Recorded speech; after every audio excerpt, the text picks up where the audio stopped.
লক্ষ্মীপুরের রামগতিতে এক ডিভোর্সি নারীর সঙ্গে পরকীয়া প্রেমের জেরে গোলাম সারোয়ার নামে এক বিএনপি নেতাকে পিটুনি দিয়েছে স্থানীয় জনতা। রোববার রাতে উপজেলার চরগাজী ইউনিয়নের চরলক্ষ্মী গ্রামে অনৈতিক কাজে লিপ্ত থাকা অবস্থায় তাদের হাতে নাতে ধরা হয় বলে অভিযোগ উঠেছে। গোলাম সারোয়ার চরগাজী ইউনিয়ন বিএনপির সাংগঠনিক সম্পাদক।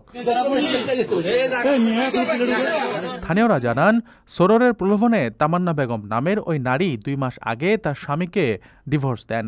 রোববার রাতে তামান্নার বাড়িতে গেলে তাদের আপত্তিকর অবস্থায় আটক করে জনতা গণধোলাই দেয়।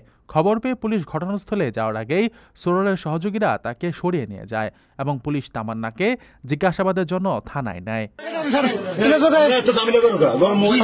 ঘটনার পর রামগতি উপজেলা বিএনপি সভাপতি মোহাম্মদ জামাল উদ্দিন অভিযুক্ত সারোয়ারকে দল থেকে তাৎক্ষণিকভাবে বহিষ্কার করার কথা জানিয়েছেন।